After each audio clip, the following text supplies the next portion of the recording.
Hello, my friend, and welcome to this wonderful channel. That's her, Christina, and yes, I'm Christina. I created this video to show you that home winemaking can be safe, fun, and an enjoyable hobby. Let's go ahead and start the siphoning process of the Cantaloupe wine and have a taste test. I believe this wine will be strong and full of flavor and blessed by my stepdad because I made it for him. If you go through my playlist, you can find the videos / story time I did back in October to celebrate the Day of the Dead, to show that the people that I love, respect, and you give them kind of like an offering. And my offering was to make something that was his favorite foods, and that was cantaloupe wine. And put a link in the description down below of that certain playlist of the video if you want to go back, watch the story time, and also get the recipe for this wine that I made, and that way you can watch from the beginning. Here are the items I will be using for this video, and anything I'm using will be listed down below. First, you're going to need a plastic beaker,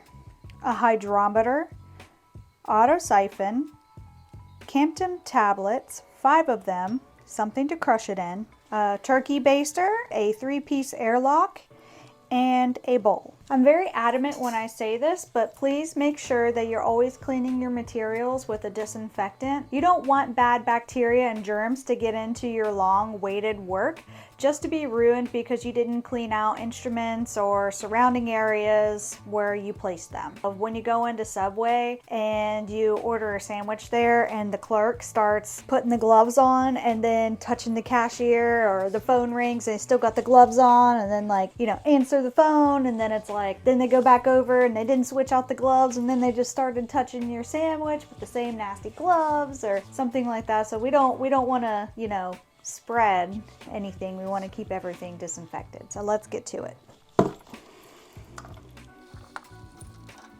Wow. This is what it looks like inside the brew bag. It smells amazing.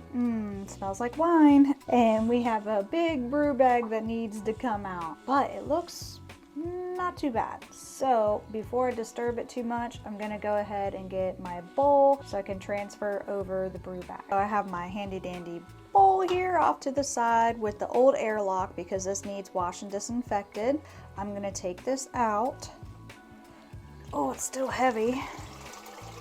Kind of let it just drain there for a minute, and then when you're pretty much satisfied with how much is drained out of it, because this does get heavy after holding it after a while, you just transfer it over.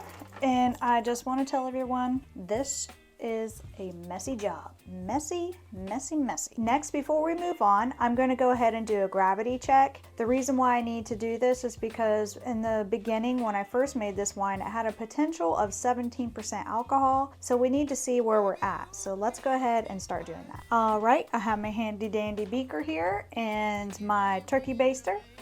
And I am just going to start filling up this beaker. This does take a couple minutes to do this. It's about time that I transferred this over because obviously it stopped fermenting a while ago, but I am a busy person. I've got a lot going on in my life, just like everybody else does. So sometimes it can be really hard to stay consistent on my videos, and that is something I'm, falling into a lot of. And if you guys have any recommendations and you have kids or distractions out there, how you guys manage to make good quality videos without being disturbed constantly every 5 minutes, let me know. Okay, so here is our test. Let's see what it has to say. I love dropping them in there. You have on a hydrometer here 1.00 to 0.990, and that's at the end right here. And when it reaches there, that means that your wine is completely finished. So if you let it go, we can start reading where our bobber lands. I always call it a bobber, but we know it's a hydrometer. And this is reading right at 0.990. So that means this wine completely finished through, and that means it is 17% alcohol. All right, I have a nice disinfected clean carboy here. And what we're gonna do next is we need to crush up 5 Campden tablets. This is a 6-pound bucket, but I'm only gonna crush up 5 to put in here. I don't think 6 really matters. So I have here my Campden tablets, and we're going to crush them up. I'm gonna try to be a little bit smarter this time with my crushed Campden tablets. I just made a little cone over here with a piece of paper because I'm too lazy to go into the kitchen to get a funnel. All right, with those Campden tablets in the bottom of the carboy, with the leftover wine that I have right here, because this is disinfected, I made sure all my instruments, you know, went through the easy clean. I'm just gonna pour that into the bottom of this carboy here. When you pour it into the bottom of the carboy, you're gonna swish it around, and then that's what's gonna help you to, you know, get everything kind of mixed in together. So you just grab it, kind of swirl it around a little bit. There's not enough wine in here that you're gonna have to worry about getting oxidization or anything like that. It's just enough to get that Campden tablets all mixed up. The reason why we have to use Campden tablets in the first place is because that's what keeps things nice and disinfected and not growing bad bacteria while we're transferring over to a new home. Okay, so now that we've done all that, I'm gonna connect, whoops, don't want that touching the ground. I'm gonna connect my auto siphon to my siphoning hose. I always hurt myself doing this. Oh, let's see if I do this time. Yeah, I didn't. Okay, so you're gonna put your siphoning hose down here into your carboy, and then the auto siphon, have it ready to pump, and just give it a good couple pumps. And then it should just automatically start flowing, and you're just gonna kind of let gravity take its course. I think this is going to be a little bit foggy with this wine. I kind of touched the bottom sediment, so oopsie. Now that I have the auto siphon going, now you can kind of see how it's going to fill up. I just kind of want to sit down here and talk with you a little bit. I got my glass here of the wine. It is a little foggy. It definitely needs more time to clarify. That's okay. I have all the time in the world to get this perfect. I'm not worried about it at all. I just want to taste this here with you guys on camera.